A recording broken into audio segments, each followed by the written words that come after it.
Hi viewers, இன்றைக்கி நம்ம சேனலில் என்ன பார்க்க போகிறோம் அப்படின்னா ரெஸ்டாரண்ட் ஸ்டைலில் பன்னீர் கிரேவி எப்படி வீட்டிலேயே செய்கிறதுங்கிறத பார்க்கலாம்.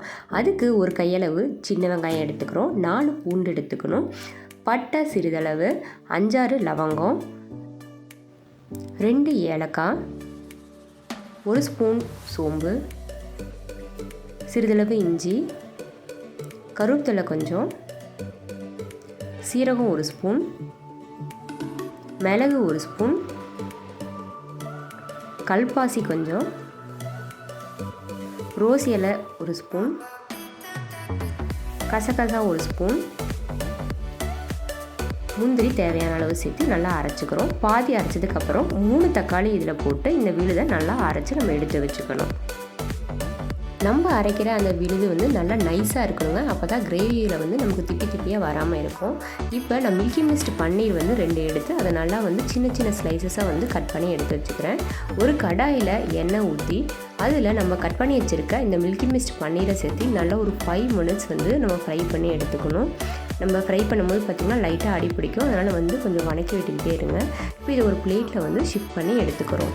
இப்போ இதுலேயே நறுக்கி வச்சுருக்க பெரிய வெங்காயத்தை ஒன்று சேர்த்து நல்லா ஃப்ரை பண்ணிக்கணும். இதில் கருவேப்பிலை சேர்த்திக்கணும், நமக்கு காரத்துக்கு தேவையான பச்சை மிளகாய் சேர்த்திக்கணும். நான் 2 சேர்த்திக்கிறேன். உங்களுக்கு காரம் வச்சா வேணும்னா இன்னும் கொஞ்சம் சேர்த்தி கூட போட்டுக்கலாம். இப்போ நம்ம நைஸாக அரைச்சி வச்சுருக்க அந்த விழுதை இது இந்த வெங்காயத்தில் சேர்த்திக்கணும். இந்த வெங்காயத்தில் நல்லா வணக்கி நல்லா ஒரு 5 மினிட்ஸ் இதை நம்ம அதுலேயே ஃப்ரை பண்ணிக்கிட்டே இருக்கணும். இதில் காரத்துக்கு தேவையான வரமிளகாத்தூள் ஒரு 2 ஸ்பூன் சேர்த்திக்கிறோம். அப்புறம் மல்லித்தூள் 1 டேபிள் ஸ்பூன் சேர்த்திக்கிறோம். மஞ்சள் கொஞ்சம் சேர்த்திக்கிறோம். இதை நல்லா வணக்கி விட்டு நல்லா ஒரு 5 மினிட்ஸ் நம்ம இது வணக்கி விடணும். இதுக்கு தேவையான அளவு நம்ம தண்ணி கூட சேர்த்திக்கலாம். இப்போ நான் என்ன பண்ணியிருக்கேன்னா ஒரு 2-3 டம்ளர்ஸ் இதில் தண்ணி சேர்த்திருக்கேன். இதை நல்லா சேர்த்து விட்டுட்டு நல்லா கிளறி விடணும்.